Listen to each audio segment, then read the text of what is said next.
Evolutionary.org presents Evolutionary Hardcore Podcast with your co-hosts, Steve from the American Underground and Mobster from the UK Iron Den. Get ready for the most hardcore and underground info in the industry. And here we go. 10, 9, 8, 7, 6. Evolutionary.org Hardcore Podcast coming your way. Episode number 168. Today we're doing Shawn Rhoden. Rest in peace, Shawn Rhoden, Stevesmi and Da Mobster. How's it going, buddy? All good. Getting chilly, but we're going to be hot up on this podcast. I like it. So Shawn Rhoden, who's a professional bodybuilder, nicknamed Flexatron, considered one of the most gifted athletes of his era. He won Mr Olympia, placed high at many competitions. At his peak, he was 5 foot 10 inches and a massive 250 pounds. He fulfilled his goals and aspirations that many can only dream of. But unfortunately, achieving those dreams likely shortened his life. So he did pass away, and we're doing this podcast not long after he passed away. So we're going to give you as much information as possible. We're going to talk about his life. We're going to talk about his steroid cycle. He was a really, really good guy. And Mobster and I were talking about on the pre-show, Mobster was bringing up how a lot of bodybuilders were crying over his death. It was a huge blow to bodybuilding. One of the loved guys in bodybuilding for sure. So a little bit on his background before I bring in Mobster for his thoughts. He was born in Jamaica. He played soccer and cricket. Those were the two popular sports over there. I think they're popular over there where you are too. Mobster, you guys like cricket? I think cricket in Jamaica is like number one, with possibly sprinting or running number two, and then soccer for sure. But you guys like it over there too, right? Oh, yeah. Yeah, that's probably why it's British. More of us. Yes, soccer we play year round, even when we haven't actually got competitions on. But cricket is more of a summer sport. The cricket is on. So he was a very gifted athlete, but he was also very skinny. We see a lot of this with these pro bodybuilders. They have that ectomorph physique when they are young. Once they hit puberty, they start lifting weights, they blow up like crazy. So this is why Shawn took up bodybuilding. He wanted to boost his size. His family moved to the United States as a teenager, and that's tough, moving to a brand new country with no friends as a teenager. That's not something, it's a good thing, immigrating to the United States. There's more opportunities, but it's a bad thing because when you're a teenager and moving like that, it's really, really tough. So I'm not a big fan of parents moving their kids when the kids are, anywhere from, I'd say, once they start school, like 5, 6 years old, all the way through high school. Do not move your kids. In the formative years, when you're finding your way in the world, when you're between the ages of probably, I would say 6 or 7 up to mid-teens, when you're still trying to find who you are, your personality, and so on and so forth, and then having the upheaval to add to it. Yeah, it's a big deal. Shawn, though, he was lucky enough to fall in love with bodybuilding. Bodybuilding became his best friend. Weight training became his best friend. He joined a gym and he started taking weight training to another level before he turned 18. He suffered a major hand injury while working out in the gym, and that destroyed the tendon in his hands. And he also had to overcome a back injury that had to sideline him for 6 months. So getting these types of injuries when you're really, really young, that just tells you the amount of destruction he was doing on his body from a young age. I mean, he worked out hard in the gym. He did not take any prisoners. So let's talk. We want to jump in, Mobster, with your thoughts so far? I'm thinking one of the things that you said at the beginning, Steve, just to hammer this point with home, I've been around bodybuilding, weight training, weightlifting, whatever you want to call it, iron game, as a fan and someone who's participated and written and everything else for 41 years as this podcast is being recorded. And Obviously, the access online is much greater now than it's ever been, certainly 40 odd years ago. And one of the things I said to Stevesmi in the pre-show was, I've never seen so many grown men cry as a result of their relationship and how sad they was and how they were grieving with this man's passing. I think the only way that we're going to see something like this, I mean, it's just as an indication of his popularity, but the only way we're probably going to see anything like this is perhaps even allowing for the politics would be Arnold Schwarzenegger and the effect that he's had on bodybuilding and his passing. So it was impactful for that particular reason. I think the other thing that you said, just in regards to the injuries and training, occurred to me, sort of a mental note, was I can only imagine, and we've probably all been incredibly guilty of this, he was probably doing the stupid stuff that we all done when we first started lifting weights, which is throwing stuff around, doing stupid stuff in the gym, doing challenges. And I think Steve touched on something else as well with the bone structure. When the ectomorphic bone structure is small joints. So you've got cheating movements, small joints, throwing weights around. So in his own perverse kind of way, for the injuries or whatever else, he's done exactly the same as the rest of us, learned his lessons, hopefully, you know, over the years, didn't do that stuff. And I can think of the more recent stuff we're going to get into regards training, where that wasn't the case. But yeah, he's one of our own. And I think that's another reason why, and we'll get into the specifics in a minute, regards his relationships with other bodybuilders, but it's one of those things that perhaps allowed him to be drawn to and you know, having that affection with other people, that he's one of those guys. He's made the mistakes, he's had the injuries, he's lived a life, and here he is now. Back to you, Steve. So let's talk about, before we get into his death, let's talk a little bit about how he got into bodybuilding, his amateur competition. So after he recovered from his back problem, 1997 Mid-Atlantic Bodybuilding Championship, he got second place. He then placed top 3 at the NPC Team Universe Championships 3 years in a row from 99 to 2001. Next year, his father passed away from cancer, which drove Shawn to depression and alcohol. He quit the gym and he fell into a dark place in his life. Yeah. His friends begged him to get help, and he finally listened and went to rehab. From there, he was able to get back his life and continue on with his bodybuilding dreams. Once he turned pro, he made before he turned pro, he made an amazing comeback. In 2010, he was competing at serious shows, 6th place at the 2010 IFBB Dallas Europa, and then 3rd in the same competition the very next year. 2011 Mr. Olympia, he got 11th place, and then the next year finished 8th at the Arnold Pro. He would go on to compete at more than 24 of the toughest competitions, placing in top 3 in most of them. His Mr. Olympia finishes, as mentioned, 2011, 11th place. 2012, the next year, jumped up to 3rd place. 2013, he got 4th. 2014 and 2015, he got 3rd. 2016, he got 2nd place to Phil Heath. Then in 2017, he got 5th place. The next year, 2018, that was his peak year. He supplanted the reigning champion, Phil Heath, and won, which is incredible because Phil Heath dominated the Mr. Olympia for several years. As the Mr. Olympia champion, it looked like he was unstoppable, but then some problems came again. The next thing that happened, divorce. Shawn was not faithful in his marriage. We just see this a lot with bodybuilders and athletes.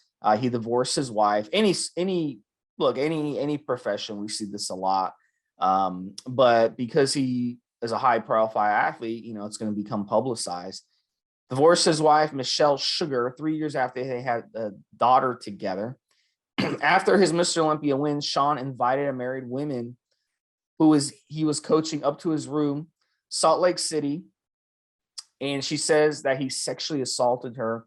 He pled not guilty to the charge and posted a large bail. Meanwhile, the organizing body for Mr. Olympia banned him from future competitions until further notice. This is a big deal. You're banning the Mr. Olympia champion.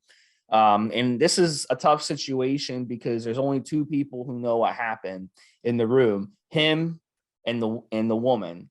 So, you know, she says that he sexually assaulted her. He says it was consensual. The bottom line is, you know, Shawn fucked up here. You know, you never invite a colleague a client up to your room like that. That's extremely unprofessional in the first place. So, Mobster, what are your thoughts on all this? I'll start at the beginning. First, as you say quite properly, and I don't think athletes are necessarily in modern times any more guilty or otherwise in terms of relationships, marriages, temptations, and so on and so forth. The reality, as you well know, Steve, isn't it like 50% in America, 50% in the UK of marriages will end in divorce, something ridiculous. That's a 1 in 2. So to say that bodybuilders are any more or less susceptible is rubbish. However, professional athletes, people well known, if you've got money, the temptation's there. People want what you've got. They are attracted to people that are stars, for want of a better phrase. And so the argument, and especially, I mean, again, bodybuilding, it's just like a beauty show. So you're surrounded by, when you go to competitions and in the gym, and by professional athletes that are incredibly fit, incredibly, hopefully, in certain cases, incredibly healthy, and for the most part, we've talked about this before, very rarely over 40. So you've got fit, sexually attractive, healthy women around you if you're a guy, and the same if you're a woman. So there's another thing there. The one that I got into, which you talked about in the pre-show and made certain notes for these shows for, is the thing that Steve's just mentioned in terms of the court case. Yes, 100%. I can think of other professional bodybuilders that have athletes that work underneath them, will come up to their room for advice and so on. And we've seen this on podcasts. We've seen this on YouTube videos. Typically, there's someone else there, whether it's a partner, whether there's a camera put up or whatever else. So, the idea, for example, and in this particular case, the person that's made the accusation has essentially been in trouble with the law for making accusations. Without going into specifics, because you guys can look this up, and I didn't make a note of it. Long story short is that she and I believe it was her husband put together essentially what amounted to as being a lie on a previous occasion, got caught in that particular lie. So now you've got the guy that's just become Mr Olympia at the time, wins $400,000, is separated from his wife, and you tell your husband to stay downstairs while you go upstairs. Why the hell the husband can't come up, God only knows, and then put yourself in that particular situation. So it does sound, in my personal opinion, like it could have been contrived, and then you're into this particular situation. Something Steve and I specifically talked about in the pre-show is the double standards here. Again, I've been around this game a long time, and as I get older, I hear more stuff. There are books in my library, my bodybuilding, weightlifting library upstairs, which specifically get into some of the things regards judging and people being arrested. Arnold Schwarzenegger got arrested before he came to America and had to leave Germany. He might have even put himself in that situation. There are other accusations against him over here, unproven, and again in the States. So there's a lot of stuff, and that's probably one of the greatest bodybuilders we've ever had. Now, in terms of the double standard, right, you've got an unproven court case. He's pleaded not guilty. It's not gone to court, and you decide just for the publicity you don't want him on stage. Meanwhile, you have other professional bodybuilders in the lineup that have criminal records. You have a sponsor that I named in the pre-show to Steve that sponsored the event, that had admitted their guilt in a court case with the FDA, the federal government. And right as we record this, they're about to go for sentencing and may potentially be sentenced up to 14 years. And yet you're happy to accept their money in order to sponsor the competition, but at the same time, you don't want Shawn Rhoden, who's not been found guilty, to stand on stage. And of course, one of the accusations by his friends was, so you're stopping this man earning a living, you're stopping him being the professional bodybuilder that he is, by not allowing him to be a professional bodybuilder, you're not allowing him to compete as he wished to do so, and so on and so forth. I want to get also into something that Steve and I talked about now, and this goes back to, as I said at the beginning, with regards to the relationship that he had with his buddies. People, Sergio Oliveira Jr. talks about how Shawn paid out of his own pocket to come to see every single competition that Sergio Jr. has done for the last few years, because that was the kind of man that he was. You've got the relationship with the guys, again, is they're all upset, but they all decide together, although this has actually been changed just in the last week or so, that they want to put together a GoFundMe for Shawn Rhoden's daughter. But their anger and their emotion over the conversation, a video again by RX Muscle with regards to Dave interviewing Shawn Ray, and Shawn Ray is making certain accusations. And so they go, how is this guy able to lie on camera? He's been caught out. There are videos out there right now showing you where he's lying, showing you where he's backpedaling in a second and a third up video. And the person that he's made these statements about is dead. So they're angry. They're angry because it's a lie. They're angry because the man had been dead 4 days. And they're angry because he was a good man. Far more comical than you see him on camera, far more friendly, far more outgoing, and incredibly supportive. The fact that, as Steve said already, that he's overcome certain issues with regards to the injuries and the alcohol made him again someone who'd been there, seen there, had done it as far as his body was concerned. And so, and I think one of the notes I made here was he was one of those fellas, and it's very rare in the sport. And Stevesmi will back me up on this. The idea sometimes we're kind of selfish when it comes to sports. But Shawn Rhoden was not, and if he had your back, he had your back. If he said, if you were a buddy of his, it was 100%. It wasn't one of those things that could blow hot and cold depending on how popular you are at the moment and whatever else. And so I'm thinking, for example, Sergio Olivia crying. I'm thinking of Psycho Lewis crying. I'm thinking of other guys being emotional on camera, certain bodybuilders that were angry, that want to have a confrontation with Shawn. And again, as I say, I mean, just from a purely how you should act after a person's just passed away, to coin a phrase that we use over here, the body's barely cold, and here you are making these kind of comments. Here you are being this kind of person to a man that's just died, literally just died. The family will still be grieving, and you're out there creating videos, making accusations, and none of these other fellas. You know, it's one of those like, well, you need both sides, and of course we ended up with both sides. But it's very distasteful, Steve. It's not the sort of thing that, you know, what you say in private versus what you say in public. That's that kind of thing. It's just not nice at all. Back to you. Just kind of get into a little bit his Instagram page. As of now, looks like it's still up, and he was marketing some brands and apparel. His diet and training, we can kind of get into that a little bit. I'll talk about his diet, Mobster. You can talk a little bit about his training. He keeps a very strict diet in season. And then during the off season, he likes to bulk 10, 20 pounds heavier. He has talked about how he doesn't care if he keeps a 6-pack during the off season because he's more worried about packing on muscle. So that's interesting. That's something that one of the things about this, though, when I mentioned earlier about him being an ectomorph, you know, it's easy for him to cut back down because he spent his first 20 years on Earth being skinny.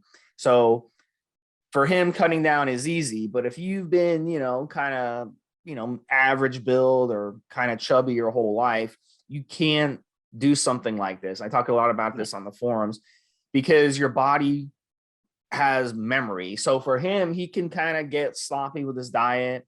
He could, you know, gain some 10, 20 pounds, and then it's easy for him to just cut that off, and then he'll magically lose the weight. So that's something for you guys to be aware of when he does it. But you know, this is one of these situations, knowing your body, he knows he can do it. He knows he can get away with it.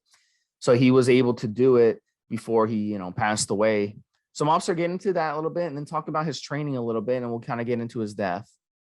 Yeah, there was actually a series of photographs, and I believe later on a small video that came a few years ago. It was around the time, I think he either just won the Mr Olympia and before the accusation, or just after. I can't remember the time, but the long and the short of it was, as quite exactly as Steve said. So there's the photograph is just doing a guest posing at a competition.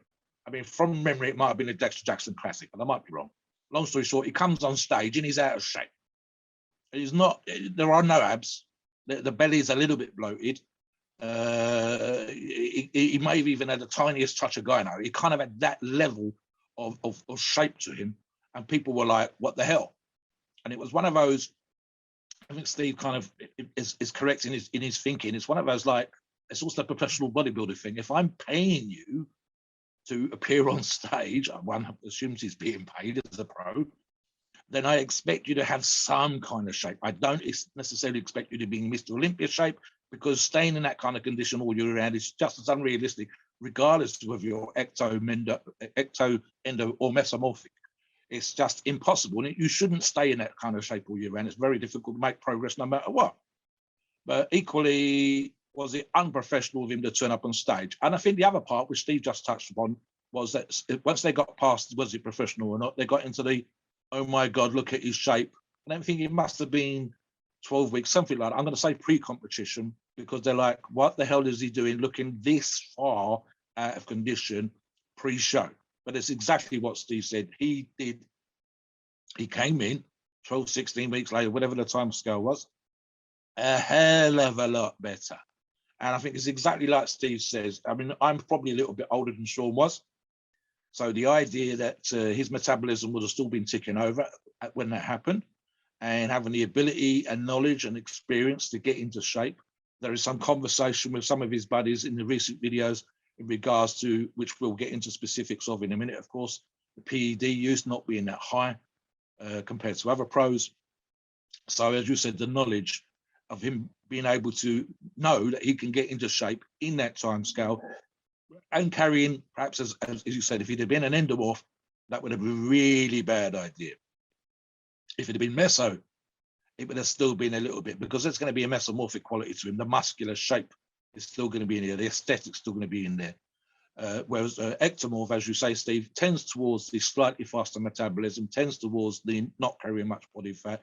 And so if your shape, your classification of body doesn't really change throughout your life, you do have some slowing down in metabolism as you get older. It's a little bit easier to gain bad weight as you get older. It's just assuming you don't train and you eat like a normal person. So again, we're talking about a bodybuilder that was around 40 or so when he won the Mr. Olympia. So you've got those issues, but again, that's the knowledge that you should have with the years that you've been training about what works, what doesn't work, how quickly you can get into shape, knowing from experience that you can be in shape in 10 weeks. I mean, I can think of pro bodybuilders. Dexter Jackson is a good example as a Mr. Olympia himself, who only in the last few years started to do cardio, for example, Steve. So having that knowledge, knowing that, you know, you can get away with those kind of things, knowing you can be out of shape 16 weeks out when everybody else has already got abs, and getting into shape, that's knowledge. And that's what actually something that we talk about on podcasts like this, when we turn around and say, I've said it before, specifically online, learn yourself, know thyself. And here's a person that must have known thyself, because again, I think the only reason he wasn't winning the Mr. Olympia is because of Phil Heath. The only reason he wasn't winning Mr. Olympia is because he had a good body, etc., already. Just that the competition on stage was better, greater, available, not available. And then when it came to the situation that he ended up in, he was the best on stage on that day. And that proves that sometimes the judging is on point, Steve. Back to you. All right, so next one we're going to talk about, unfortunately, is his death. So November 6, 2021, Chris Aceto, his trainer, Shawn's trainer, announced that his friend and client, Shawn Rhoden, had passed away. Chris spoke about how Shawn was a selfless individual who always shared his time with others and never spoke ill of any one person. And I interviewed Chris Aceto. I also had a lengthy conversation with him after I interviewed him for my podcast, and he's a very good guy. So, you know, I would say that if he says Shawn is a good guy, then I'm going to take his word for it. I don't think Chris is that type of person who's going to want to be with someone who wasn't. So the early reports that he suffered a massive heart attack coupled with other prior health issues, only 46 years old. So that seems to be around the age mobster that we're seeing these high-end pro bodybuilders that are dying. And the shocking part about this one versus some of the other guys that we've done who have passed away, mobster, is that he won Mr. Olympia.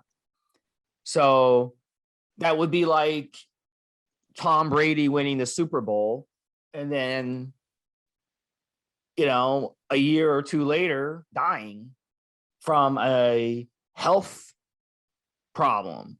It would shock anyone. Or LeBron James. Can you imagine LeBron James winning the NBA championship and then a year or two later getting a heart attack? I mean, it wouldn't make any sense. But this just shows you bodybuilding isn't a healthy endeavor, and it's all about what you look like on the outside. It's not what you look like on the inside. If it was a competition of what you look like on the inside, you'd be like the most unhealthy, one of the most unhealthy people out there. There's like 350-pound obese Americans who, shop Walmart for their groceries and eat nothing but processed foods and never touch the fruit or vegetable in their life, who are healthier than what Shawn Rhoden was, and because he was basically a ticking time bomb, and we'll kind of get into it. So I'm gonna share my opinion. I know, Mobster, you want to get in. Do you want to share a little bit about this and also share your opinion? I'm going to deal with it for two ways. First off, in terms of actual medical issues, all of this information is out there already, guys. We're not showing any secrets. Shawn had issues with ulcers.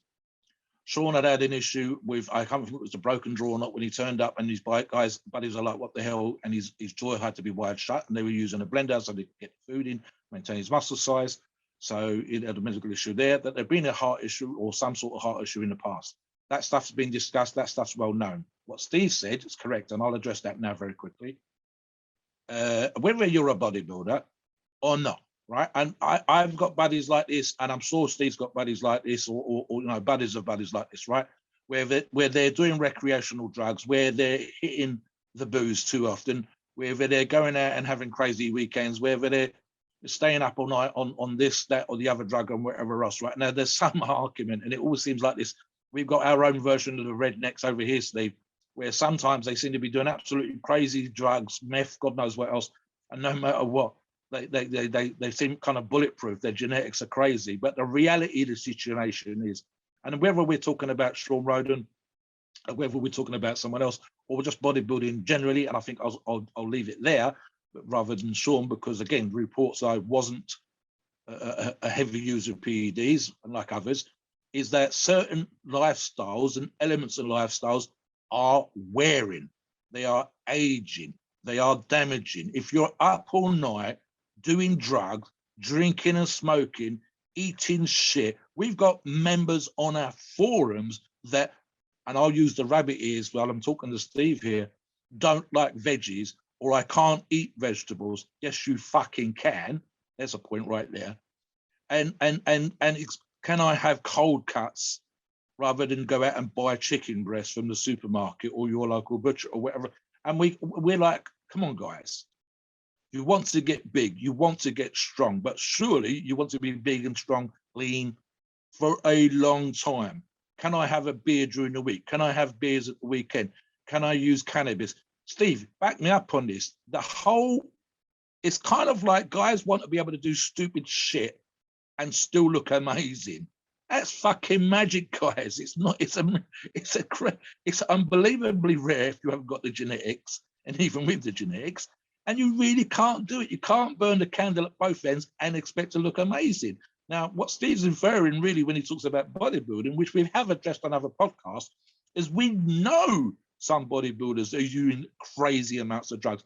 The amount of drugs professional bodybuilders are using now is way higher than it was back in the day, back in the 70s, back in the 80s, back in the 90s. It seems to be increasing incrementally year on year. And we've seen this year, with COVID, without COVID, more deaths. And when you look at sometimes, I would say 50 or 60% of the deaths, specifically on the female side, the drugs that they were doing, the wear and tear on the body because of the drugs they're doing, the extremes of diet and extremes of PED use that they were doing to get into shape because they hadn't got into shape properly before doing that, is worse now than it's ever been, and it has an effect. You can't get away with this stuff. Now, again, specifically with regards to Shawn, I'm not saying that this is the case. His buddies say it's not the case. And these are people that are closest to him. There's no point pretending that PED use doesn't happen in bodybuilding or that Shawn never used performance-enhancing drugs. So that's bullshit. But the idea necessarily that he was doing loads, I don't know. We'll see. If his buddies say no, I'm gonna agree with him. In terms of his training, for example, Steve, there are videos of him training with Charles Glass, training with other bodybuilders, on point. Nothing crazy now. Maybe that's where the injuries come when he was younger, but nothing crazy now. He's a big, strong fella. He has the genetics. But again, with those other potential medical issues on the table, if he had been that kind of bodybuilder, the heavy drug use that some bodybuilders are doing, and the things that we're seeing in the sport in general, and of course, specifically this last 12 months, it's kind of a red flag for us. And Steve and I have been around the game a long time. That's why we're doing this podcast, purely for that reason, because we have this knowledge and experience going back a long ass time. We don't want to see buddies of ours. We don't want to see forum members. We don't want to see our listeners dropping down dead because they did stupid fucking shit. It's as simple as that. Back to you, Steve. All right. So I'm going to share a little bit of my opinion. I have mixed feelings about Shawn Rhoden. On one hand, he's had a history of alcohol abuse, infidelity, assault charges. Yeah. So I have to wonder, does he have his head screwed on straight? And as I discussed earlier, why would you invite a married woman who you're coaching up to your room if you did not have, plan on having sex with her? So nobody knows what happened in that room except both of them. So if he was innocent, it would be unfair to ruin his legacy. And at the end of the day, this stuff happens a lot with athletes. We talked about it earlier. Women throw themselves at certain types of women absolutely throw themselves at athletes. If you go to, you ever take your girlfriend like to a football game or something, and afterwards, they're signing autographs or something, you get up close to them and, the girl is like, she gets a picture with them and she's just like blown away, oh my God, he's, I see this guy on TV, and then I'm seeing him up in person. So yeah. Women, love that shit. And so as someone in that situation, you have to be disciplined. You have to be disciplined enough to not do something stupid, like invite the person up to your room, especially when they're married, because nothing can come good out of that, So now, as far as his health, it's shocking that he won Mr. Olympia just 3 years prior. And I talked about that earlier, but gosh, isn't that scary? So it makes me wonder how many of these Mr. Olympia competitors are months or a couple years away from passing away. It also is going to make a lot of people more antagonistic towards bodybuilding. And, watching your favorite athletes retire is tough enough as a fan. Believe me, growing up, I'd watch my favorite athletes retire and I'd get really upset, or I'd watch them leave to another team, get traded, and that sucks, but it's a whole nother ball game. It's a whole nother level when you see your favorite athletes actually die, and it's not something you're supposed to see. Your athletes are supposed to, be strong and live forever. And to see them just die literally 3 months after they win the, Mr. Olympia, it's hard to wrap your head around it, So, that's just my opinion of it. I'll bring in Mobster and then we'll get into the cycle. Yeah. I mean, I'm thinking I've read 3 autobiographies of a very famous footballer over the years. You might have heard of, Steve, called George Best. And what upset an enormous amount of people prior to his death was that the man had enormous talent for soccer, a skill that was just mind-blowing. I know from his autobiographies how much work he put in as a young boy. 7 hours sometimes kicking the ball into a goal on the side of his mother's house. I know, for example, he said his mother was an alcoholic, but I think if the ball was banging against the side of their house for 7 hours, I'm not surprised, which was almost kind of like a joke in its way. But he practiced for years to get to the level that he got to. And then he ended up being like Pele, one of those kind of legends of the sport. And unfortunately, unlike Pele, he then pretty much spent the rest of his life as an alcoholic. We've got at least another couple of soccer players I can think of right now that went that particular way, that their one great thing in life was this sport, whether it's pro American football or soccer over here or baseball or whatever else. You go, this guy's an amazing athlete. He's fantastic. He's otherworldly. His scores, his points, his results, the way that he plays the game is on another level. It's kind of almost like an alien. And then you hear that he's as human as everyone else. In fact, he's worse. He's when he can't play, when he's unable to go onto the field of play, he's doing crazy stuff. And I've said so many alcoholics, so many guys using drugs, whether it's baseball, basketball, American football, soccer, or whatever else. And for us as fans, that is an incredible shame. Now, and again, in Shawn's case, that may not be the case. It may well just be that we talk about the sport in general again. We want these guys to look a certain particular way. We want the monsters to come on stage and give us a thrill. We want to be blown away by how massive and how muscular and how in condition someone can be. But we don't want them dying. And for two reasons. First off, because if our aspirations are the same, are we suggesting that we want to die young? Because that's a really bad idea. And then the other aspect, which occurs to me, someone of my age and experience, is probably because it makes the sport look fucking stupid. It makes the sport look bad. Let's get you as big and crazy as freak as you possibly can, because we don't give a fuck you're going to die. Or that our sport, chosen in this particular case of bodybuilding, is so unhealthy that guys are dying, women are dying. Fuck the sport. Because how do you get mainstream sponsors on board? How do you get the TV and the media to pay more attention without ridiculing you if your athletes are dying? I mean, it has been said in other videos and other podcasts, will it take someone dying on stage for us, the sport in general, to pay attention, for us to bring in doctors, for us to have medical tests, to have these kind of things happen? You know, is it healthy, for example, for the younger people that have done the crazier PED cycles, which again, we're going to get into in a minute, that have gained 30, 40, 50 pounds. Ramy going from 200 to 280 pounds in a year because of his genetics. Dallas McCarver, at his young age, being unable to breathe, having medical issues and being close to 300 pounds, and a bunch of other athletes that have gained 40, 50, 60 pounds in a fucking year because they've gone crazy. The idea, for example, I think as euphemistically called a sandbox, with some of the athletes that are going out to the Middle East and having access to ridiculous amounts of drugs and the health issues that they might be having. So you have to say to yourself, right, there is kind of a line that needs to be drawn, a kind of Steve and I are both on the same side with this, what we call a common sense, healthier approach to PED use, to allowing the athletes, that's just longevity, just having a longer life, being great athletes for a longer period of time.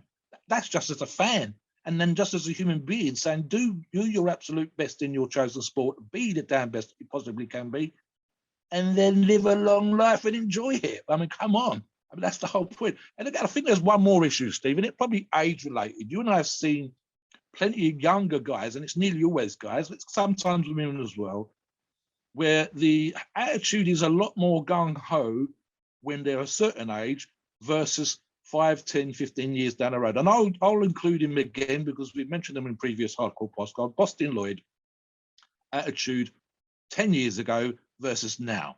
You'll back me up on this when you turn around and say, he was gone from I don't care how much I put in and I want to Mr Olympia, to I want to be a father, I'm in a long-term relationship, to, oh my God, I'm appalled at what other people are doing, never mind what I used to do.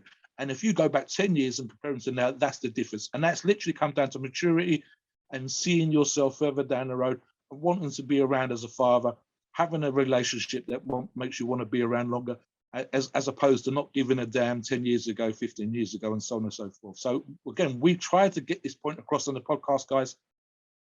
The reason where we talk about this hardcore stuff is to explain what people are doing, but equally we give you the negative and the positive. The positive is looking amazing. The positive is being famous. The positive is winning a trophy. The negative is you could potentially be taking years off your life. And we know people that have done that.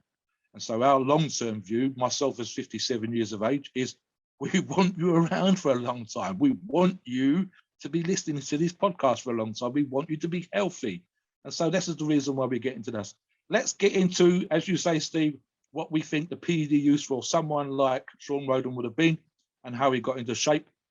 And again, I'll get into specifics of what his friend said versus what we think. And again, it's not necessarily specific to Shawn Rhoden, but specific to someone at his level, being on stage and doing what needs to be done in order to become a top 10, top 5, top 3 Mr Olympia type person. That used to. Yeah, so this is a death cycle, guys. This is, Shawn was messing around with a lot of stuff.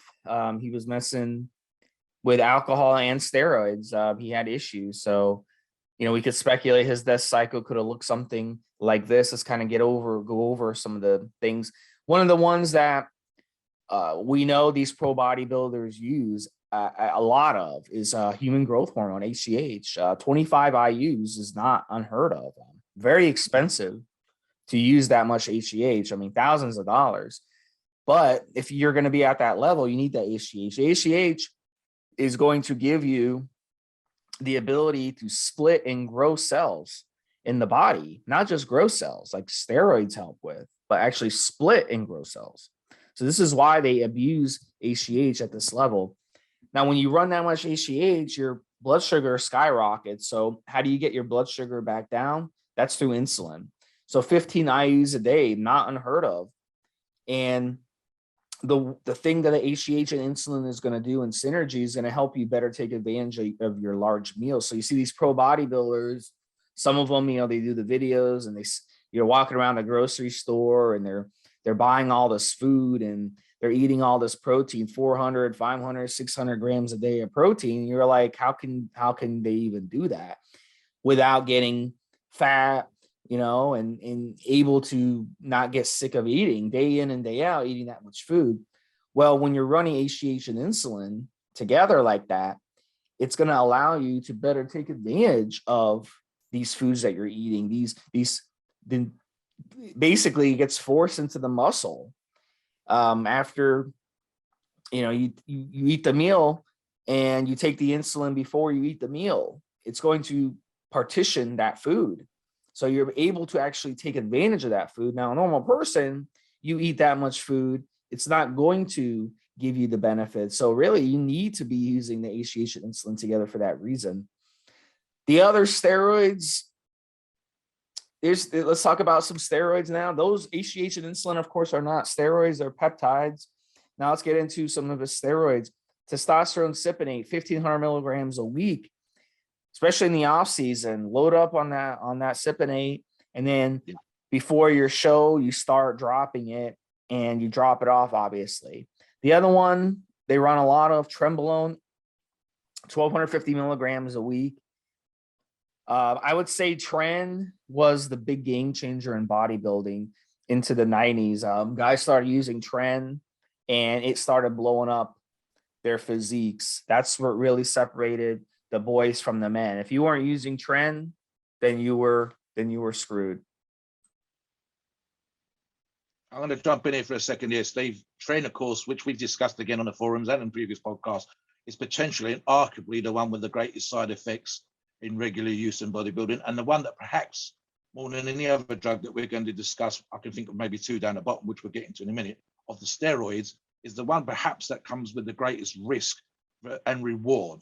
Reward being, as Steve talked about before, ungodly strength, ungodly muscle, but equally the side effects are nasty and arguably, potentially, the one that's going to affect your health the most in terms of your bloods, in terms of your physical condition, especially when you're eating the amount of protein that Steve says, especially when you're talking about the other drugs, which we're going to get into.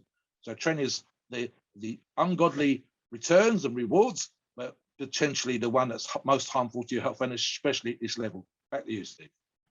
Yeah, so let me do one more, and then Mobster, you can kind of talk about the other ones in the death cycle. The next one, very, very important to run master on NFA, 1,500 milligrams a week.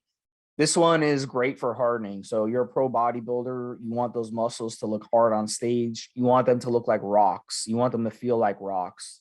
Masteron is extremely important. Trenbolone, Masteron, and then Mobster is going to talk about Winstrol. Those three are absolutely mandatory these days for pro bodybuildings. And of course, the fourth one being HGH, as I discussed. So Mobster, this cycle overall, just with the injectables, is, let's see, 3,000, 4,000, 50, over 5 grams of gear. Just the injectables, not counting the orals. It's an insane cycle. Now you can see why bodybuilders are dying of heart attacks in their 40s. Yep. What else was he taking? The fourth injectable is equipoise. Tell us a little bit about equipoise. I mean, you've already mentioned with regards to the SIP, for example, taking it in a competition cycle some weeks out before the competition, because it's a long-acting ester and you want to see where your body is and so on and so forth in terms of your condition. So Masteron, which Steve's already touched upon, and equipoise are both drugs which are polishers, hardeners. They're the ones that are going to lean you out. And again, this is conjunction with, obviously, as always, training and diet. So again, we're suggesting in here, as a pro bodybuilder, with the test being dropped, that the equipoise would be coming in for a pro bodybuilder as a competition cycle, as something to make you look good, to show the muscle that you built and retained and added to, etc., in your, all the work you've been doing all year prior to going into a competition cycle. And we're thinking upwards of around 1,000 milligrams a week. And as Steve said, I just did the maths on the first drug that you mentioned, Steve, that you're talking about something like $250 per day of HGH. I think something about, sorry, what's it costing a month? Yeah, something like $250 a day, just right there. Anadrol would probably be something that's run earlier or the middle of the cycle, and again dropped towards the very end. And that's more of the keeping the mass on. So you want to maintain the muscle, you're dieting, you're coming down in weight, you're starting to lean out, you want to keep some of the muscle, and you want to keep some of that strength that you've been working all year round with and maintain. But equally, it's a harsh drug, and it's a specifically harsh drug at around 200 milligrams a day. I mean, that's 1,400 milligrams of Anadrol a week, Steve, and it's an oral. So there's an issue right there. Winstrol, around 150 milligrams a day, is another, like equipoise and Masteron, one of those ones that, again, subject to the right conditions, you doing your cardio, you dieting, you training, is going to be one that's going to lean you out and add a little polish to you. It comes with its side effects, Steve, as you know, in regards of joint issues. But we're not talking, as we've said many times on these podcasts before, we're not necessarily talking about someone feeling healthy versus how they look. And that's the trick. I mean, if a fat man could run 100 meters in under 10 seconds, then we'd see fat guys running in the Olympics. But the reality is that you need to power to weight ratio. Bodybuilding is not always, and specifically with these kind of cycles, about looking good and being good. It's just about looking good. So, I wouldn't want to do the stuff that's already been mentioned and then Winstrol drying out my joints while I'm getting leaner, while I've got less body fat and any kind of fat, even in between the joints. And it would be uncomfortable, Steve. But then I'll get into the last two, which, if anything, is going to make you uncomfortable. These two are. We talk about this on the forum all the time. It's a horrible, nasty drug, and you can fuck up and you can die. But would someone like Shawn, who's at that Olympia level, if, for example, they weren't ectomorphic, if they haven't dieted properly, be tempted to use DNP? Yes. The short answer is yes. The brutal answer is yes. The problem is, as we've said already, if Tren comes with ungodly pluses and then as just as many minuses in terms of your health, DNP pretty much seems to come with just the minuses in terms of the potential for dangerous issues, the potential for stupid stuff to your body. And something else I've touched on in regards to DNP, regardless of the temptation, regardless of whether we think top pros are using it, is that most people that use DNP end up looking bad afterwards, if not worse, when they stop using it, as opposed to whatever kind of shape they get into because of the use. And the last one, and potentially, and this is actually something that might really tie in as much as the other drugs would, with regards to Shawn's previous issues, with his previous alcohol issue, with his previous ulcer, with his previous heart issues, and that's using diuretics. Now, I'm not saying that this specifically affected Shawn, but the potential here for issues, I'm thinking mostly with the heart, Steve, is that if you are using a diuretic and you fuck up when you're using a diuretic, whether you're doing too much, by basically screwing around with your electrolytes, and those electrolytes do what, Steve? One of the things that they do is to do with your regularity of your heartbeat. So the idea then that you're taking a particular drug like the tren as part of your cycle, even if it's lower doses than we're suggesting, and this is backed up by his buddies, when you've got heart issues, when you've had an ulcer, the potential for messing up on diuretics and making even a worse effect on your heart, on your arrhythmia, for example, with regards to the regularity of your heartbeat, on diuretics is incredibly high. And again, I don't think it's specifically what we're looking at here, because Shawn wasn't trying to get into shape when he passed away. But had he had that heart issue and then taken diuretics, it has so easily screwed up. And we've had this again, Steve, and I'll touch on this very quickly, whether we're talking about a cycle like this for a pro Mr Olympia or whether we're advising people online. Not always are we given the information that we really need to give proper, decent advice based on experience, based on our knowledge. So sometimes guys come onto the forum and they won't mention medical issues. Then we give them cycle advice because we don't know that they've got a medical issue, because they haven't mentioned it. And I just replied to a question on the forum this morning, Steve, one of the ones that we reply to daily, and it's specifically about a person that had a medical issue, but only mentioning it after the fact. And this was a red flag for us in an enormous way that made us instantly say, right then, when you shouldn't be doing this, you shouldn't be doing that. Do not take the advice that we gave you earlier until your doctor says you can go ahead. So, for example, I'm thinking of a very popular product on the forum is insulin, sold by Need to Build Muscle, but the person had diabetes, and we go, okay, go and get your doctor's permission. If, for example, and this is one of those risk versus reward things, there's professional bodybuilders out there, which I'm sure there are, that might have heart murmurs, that might have arrhythmia, but they might have the enlarged heart that comes with being an athlete, and then they mess around with diuretics. They mess around with something that's going to make their heart race. They're using products that speed up their metabolism, like Clen, etc., etc. The risk for them to have problems, fatal problems, is a lot higher. And our advice is try to give them from the best of perspective. We don't want you to go out and do stupid shit and kill yourself or end up in hospital just for a trophy because you looked good. We want you to look good and be good. So go back to this list of drugs again. As Steve said already, 5 grams a week is not uncommon at Shawn's level, pre-show, in the top levels of bodybuilding. It's becoming more problematic and more common in the lower levels. And this is for guys that aren't Mr Olympia. And this is why we're seeing more issues across the sport as a whole. And so Shawn, being loved, having this relationship with his buddies, putting out the way that he was, is that much more missed, because it becomes something that's become, for other people involved in the sport, unnecessary. If you're not going to win the Mr Olympia, do you need to use 5 grams a week? Fuck no. Do you need to risk cramping up on stage? Do you need to risk ending up in ER? Do you need to risk all these other things? No, no, and no. What do you think, Steve? At the end of the day, we've done these podcasts. We've done several podcasts now on bodybuilders who passed away, and I've said each time this, pretty much the same thing. Bodybuilding's not going to change anytime soon. Mobster mentioned guys dying on stage. We've seen guys pass out on stage. We've seen guys faint on stage, and they've lied. It's always a lie. It's always, oh yeah, I passed out on stage. I wasn't feeling well. I had a cold, or something else. Or they want to blame,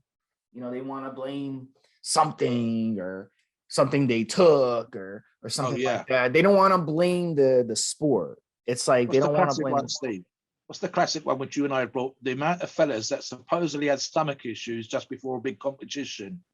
They've gone to Las Vegas to compete in Mr Olympia and I've got an upset stomach 2 days out. How is that possible, guys? So many of you, now and again, bad food, but you all had bad food. Most of you are cooking the food in your room. So how will you get, you're not eating out at restaurants 2 days before the Mr Olympia. So that's one. And in reality, that's a suggestion of messing up with diuretics, messing up with infections, using the wrong kinds of drugs. So there's one right there. It's just one example that we see all the time. We know people that have passed that. We know pro bodybuilders because they told us having to take oxygen at the side of the stage, in especially at pre-judging, so that and the audience can see them taking oxygen. We know back in the day with Paul Dillette, diuretic use cramping up to the point with a whole body cramp. 2 or 3 other bodybuilders like Paul that ended up having to go to hospital. We even discussed this in a recent show where we talked about the suggestion by an advisor, a guru, where he would have, his suggestion was post show that they go immediately to one of these places where you can be hooked up to a drip and rehydrated. That's how unconditioned and unhealthy the sport has become, where the guru is saying, right, so you're lean, you're ripped, you're dry, you've done the diuretics, you've got super duper condition. Right, after the show, I want you to go and get yourself on a saline drip so we can get you rehydrated as quickly as possible. That, it's very, very difficult for me, even as a former athlete doing what I used to do, and the way that I trained myself, the mindset that I had at the time, I can understand the training part of it. I think I get that. I never had the diet down, so that's not an issue for me. I kind of get the mentality to win and grinding myself into the ground and wanted to know that no one else trained as hard as me. But the idea, even then, dragging my sorry ass around a few days before a competition, before I recovered and competed and kicked ass, the idea that I was doing something that potentially could kill me or put me in hospital, well, I don't think that occurred to me, Steve. I know you work with athletes and we have to try to get into the psyche.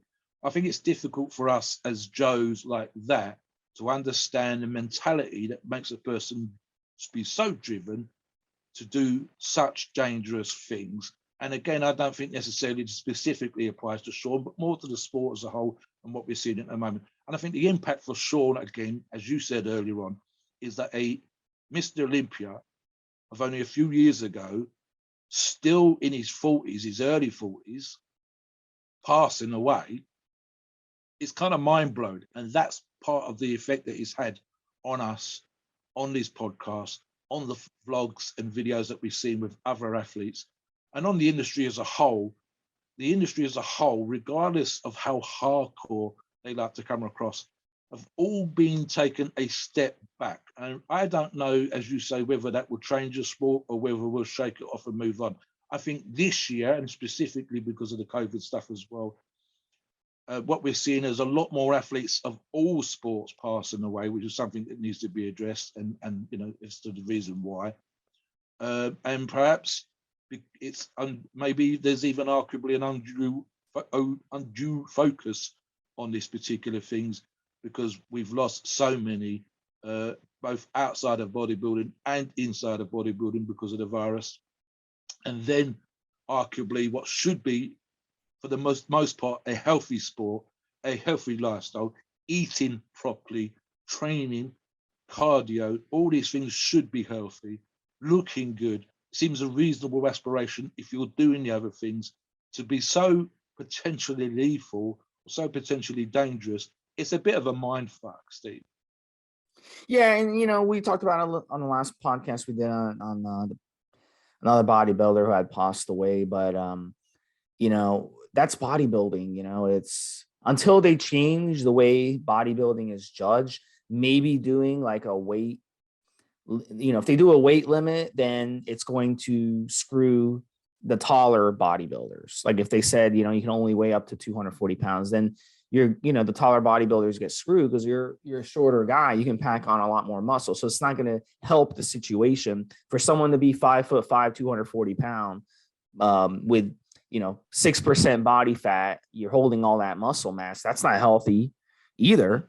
That's 6'4", 240 pounds at 8% body fat is going to be healthier than 5'5", 240 pounds and 6% body fat, because you're not going to be putting as much strain on your heart. So, that's not a solution. So really I don't see a simple solution to this, but I brung up on the last podcast, my idea would be having an independent doctor, being with these bodybuilders and having to, if you're going to be a part of the IFBB, you have to have physicals. I don't know if it should be weekly or if it should be bi-weekly or if it should be monthly. I don't know, but anything is better than nothing. You have physicals. And if you don't pass that physical, if your blood pressure is 160 over 100, boom, you don't pass your physical. You are basically suspended, suspend them until they're able to pass their physical. In any sport, you have to pass a physical to play. So why do we not do that in bodybuilding? That would solve the issue. And then leading up to competitions, when guys are going balls to the wall and doing crazy stuff and taking these dangerous diuretics, you always must have someone in your presence at all times. So if you are in a hotel room, you need to have 2 beds, and you need to have your coach, your trainer, your assistant, whatever, sleeping in the bed next to you and checking up on you constantly. Every hour, every 2 hours, you have to check up. If you're taking a shower, they have to basically crack the door open and keep an eye on you as you're taking a shower to make sure you don't faint in the shower and crack your head, against the bathtub. So that would solve a lot of these issues. If you had those requirements. So I think that's the simplest way to do it. I don't see any other solution. And the doctor, like I said, has to be independent. It can't be your doctor that's passing you. It has to be an independent doctor who doesn't have any favoritism, or is just trying to pass you, or is trying to purposely fail you because he's paid by the other bodybuilder. No, it has to be completely independent. And it has to be that's just how it has to be. But that would solve this issue. I think it would solve the bodybuilding. But the thing is, you wouldn't have these 300-pound beasts if you had that. So, it's hard for them to kind of do that. But we have to do something here because it's getting out of hand, and it will continue to get out of hand. So, Mobster, finish out the show and take us into the disclaimer. Yep. Well, so my thoughts on that last part that you've just touched upon is kind of 2, possibly threefold. You go, first off, extremes of human behavior is kind of fascinating. This is why we like the freaks. We like the giants of strength. We like the giants of muscle. Okay, it's like going to the circus or seeing the freaks back in the day. Oh my God, look how big that person is. Look how dry they are. I get that. 100% get that. I didn't have world records and try to do crazy shit myself if I didn't get it. Equally, you are protecting the athlete from their own kind of reckless behavior, as you say, Steve. So, do we bring in a doctor and stop the guys being absolute freaks? I don't know if I want to do that as such, stop them being crazy strong, stop them being crazy muscular, etc. But there has to be some sort of agreement on where you're going to be in terms of your health. I think something I mentioned in another show before was ultimately the sport as a whole. And that is where, as I said in another show, do we want to be in a position where the federal government, states, whatever, steps in and says, okay, where you are, that's not allowed. You can't do that without a medical doctor. You can't do that without medical checkups. You can't have your sport be lawful if you're allowing your athletes to die. And and it's very easy to pick on bodybuilding from a federal government point of view, rather than look at certain particular bigger picture stuff for the nation as a whole. If you turn around and say, okay, look how stupid you've been. I think in another show we talked about, for example, American football with the padding and the helmets and the protective gear being brought in by the sport and being brought in by the game itself, rather than having to be done by law to protect the athletes on the field of play. So do what needs to be done. before you're forced to do what should have been done. That's what's right there.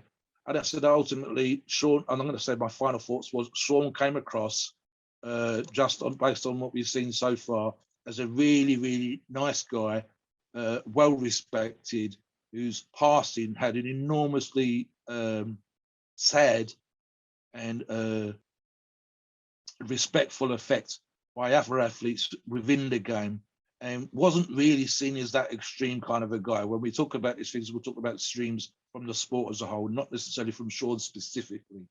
With the even if the, and I think one of the things we need to maybe have a half an eye on is that if he did have medical issues, they would have come up in the screening that Steve Smith kind of suggests, and perhaps it'd be one of those things where, you know, he wouldn't have been allowed to get the 300 pounds. If you go to 300 pounds, this is the risk you're having. We won't allow you to compete for that. And that almost seems a better reason than for, you know, having a court case hanging over you when we talk about the sport as a whole and other athletes and so on and so forth. Right, I will hint at someone else who had a heart attack that we're going to be doing in the next podcast with bad eating habits as part of their way of putting together videos for the sport. And if anybody's got a criminal record, this guy's got a criminal record. See if you can figure that one out, guys. Perhaps we'll get a few words off of him by way of our thoughts and comments, which we'll see, his badass attitude. And then I'll take us into the disclaimer. Please note, as always, we're not doctors and the opinions are ours and ours alone and are based on our views and from the experience and views that we have in this topic going back many years. Our podcasts, are for informational purposes and entertainment only. The freedom of speech and the First Amendment applies.